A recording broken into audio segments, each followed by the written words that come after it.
रात्री मस्त जेवणामध्ये डाळबाटी केली होती. कारण संडेला आमच्याकडे फिक्स असते डाळबाटी. तर सांबार फिक्कच केलं होतं, साधं काही मसाले वगैरे ॲड केले नव्हते. कारण नक्षूलाही मी आता भरवते थोडंफार. आणि रात्री यांना यायला खूप लेट झालं होतं, तर मी रुसाव नाही म्हणून त्यांनी माझ्यासाठी शोरमा आणला होता मला मनवण्यासाठी. तर तो खाल्ला. आणि असं काही खायची गोष्ट असली तर मी कसं रुसून बसणार, आधी खाऊन घेणार. सकाळी उठल्या मस्त पालकपुरीचा नाश्ता केला होता. नक्षूसाठी शेवाळ्या बनवल्या होत्या. आणि नवीन वर्षाचं भाऊने मम्मीला मोबाईल गिफ्ट केला आहे, तर त्यावरच पहिला व्हिडिओ कॉल लावला होता. क्लॅरिटी खूप छान भारी आहे. मी स्क्रीनशॉट काढला होता, तुम्ही बघितलेच असेल. खूप छान दिसतंय दोघं पण. नंतर घराची डस्टिंग करायला घेतली, विंडो वगैरे क्लीन केल्या, कारण जाळ्यांवर खूप जास्त धूळ बसते.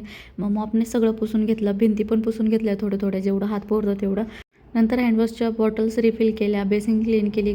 पहिले मी त्याच्यामध्ये हार्पिक टाकून ठेवत असते बेसिंगमध्ये, कारण खूप जास्त खाऱ्या पाण्याचे डाग असतात, ते निघतच नाही. आणि मग हार्पिक टाकल्यावर 10-15 मिनिटाने सगळं घासून घेते व्यवस्थित. आणि हा ब्रश सेपरेटच ठेवते मी, बेसिंगसाठीच घेतलेला आहे तो.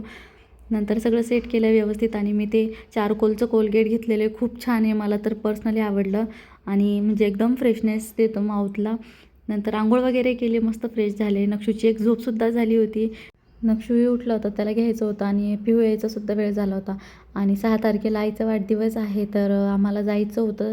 सगळ्यांनी आम्ही जावांनी म्हणून प्लॅन केला होता, पण प्लॅन फ्लॉप झाला आहे. आई आल्या होत्या माझ्याकडे, एकच दिवस थांबल्या, 5 तारखेला त्या घरी रिटर्न गेल्या. मग आम्हालाही जायचंच होतं, पण यांना मध्येच काम निघालं अर्जंट, म्हणून आमचं जाणं कॅन्सल झालं आहे. आणि तिकडे करायचं होतं बड्डे, पण एरियामध्ये एक आजोबा एक्सपायर झाले, तर चांगलं नाही वाटलं, म्हणून तिकडे त्यांनी काहीच सेलिब्रेशन नाही केलं.